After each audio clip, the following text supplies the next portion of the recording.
Halo sahabat liputan6.com, balik lagi di headline edisi 15 September 2022 bersama saya Rinaldo yang akan membahas tentang buntut aksi hacker Bjorka. DPR janji prioritaskan bahas Undang-Undang Perlindungan Data Pribadi. Poin pentingnya, simak penjelasannya.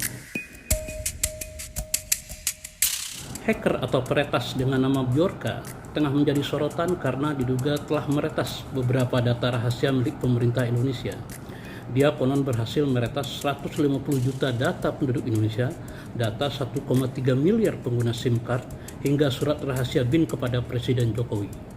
Menilik akun Twitter @bjorkanism, laman tersebut menyematkan lokasi yang diduga berasal dari Warsawa, Polandia, meski belum dipastikan kebenarannya. Selain itu, Bjorka disebutkan sengaja mempromosikan aksinya terutama di akhir pekan agar pemerintah tidak bisa libur. Bjorka diduga menjual sebanyak 150 juta data pribadi penduduk Indonesia. Data tersebut diduga berasal dari Komisi Pemilihan Umum. Data itu mencakup nama, nomor kartu keluarga, tanggal lahir, alamat lengkap, jenis kelamin, status disabilitas, dan lain sebagainya.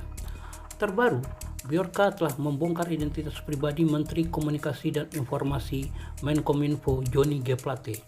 Data-data tersebut berupa nomor kartu keluarga, nomor induk kependudukan, identitas keluarga, nomor handphone, hingga data vaksin.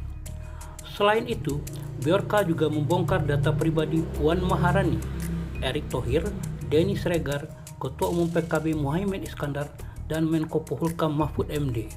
Tak hanya itu, Bjorka juga mengklaim telah membongkar sosok dalang di balik pembunuhan aktivis Munir Said Talib.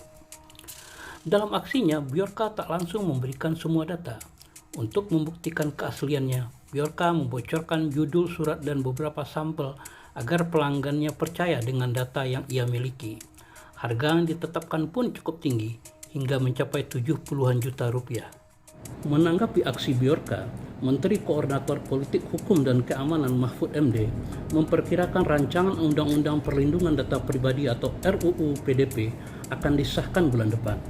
RUU ini kini tinggal menunggu pengesahan menjadi Undang-Undang tingkat 2 pada rapat paripurna DPR RI. Mahfud menjelaskan, RUU Perlindungan Data Pribadi itu memuat arahan dibentuknya tim keamanan cyber guna menjaga data masyarakat maupun data rahasia negara.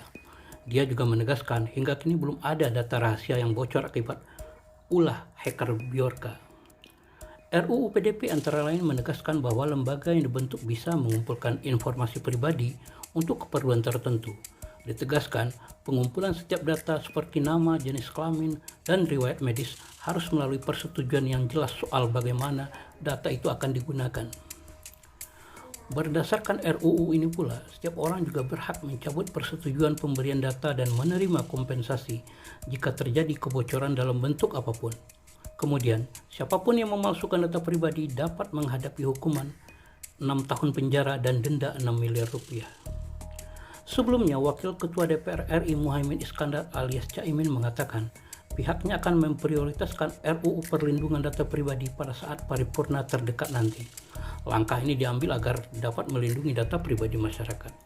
Menurut Ketua Umum Partai Kebangkitan Bangsa alias PKB ini, RUU PDP akan secepatnya dibahas dalam rapat paripurna mendatang. Apabila pembicaraan dalam tingkat 1 sudah selesai dilakukan, secepatnya ia akan mendorong untuk menggelar rapat paripurna terkait RUU PDP. Menurut Direktur Eksekutif Lembaga Advokasi Masyarakat atau ELSAM, Wahyudi Jafar, proses panjang pembahasan RUU PDP ini disebabkan pemerintah dan DPR saling tarik terkait otoritas pengawasan. Proses negosiasi itu menurut dia sangat panjang, bahkan memakan waktu hampir 2 tahun. Pemerintah yang diwakili Menkominfo Johnny G. Plate, menurut dia menginginkan lembaga itu berada di bawah kementeriannya. Sedangkan DPR ingin instansi itu berdiri sendiri alias independen. Jalan tengah yang kemudian diambil adalah dengan menyerahkan pembentukan otoritas kepada Presiden. Wahyudi menilai RUU PDP yang akan dibawa ke tingkat 2 itu sudah mengakomodasi standar dan prinsip-prinsip perlindungan data pribadi. Karena dalam RUU tersebut telah diuraikan secara jelas hal yang berkaitan dengan persoalan data. Meski demikian, ada sejumlah catatan penting yang harus diperhatikan dalam penerapan UU PDP, lantaran banyak pasal yang dinilai Wahyudi akan sulit diterapkan. Misalnya terkait dengan hukuman atau sanksi yang bisa diterapkan terhadap institusi pemerintah. Problem lain dari RUU PDP adalah risiko overkriminalisasi dalam rumusan pidananya, terutama ketentuan pasal 65 dan pasal 67. Pasal itu membahas pidana terhadap pembukaan data pribadi yang bisa ditafsirkan begitu luas, sehingga memungkinkan dalam penerapannya juga multitafsir dan karet. Lantas, apakah RUU PDP ini dapat melindungi masyarakat dari kebocoran data? Dia menegaskan, inilah tantangannya. Menurutnya paling tidak sudah ada rumusan yang lebih jelas tentang hak-hak dari subjek data dan kewajiban dari pengendali dan pemroses data. Sekian headline liputan6.com hari ini, dan saya Rinaldo undur diri. Sampai jumpa.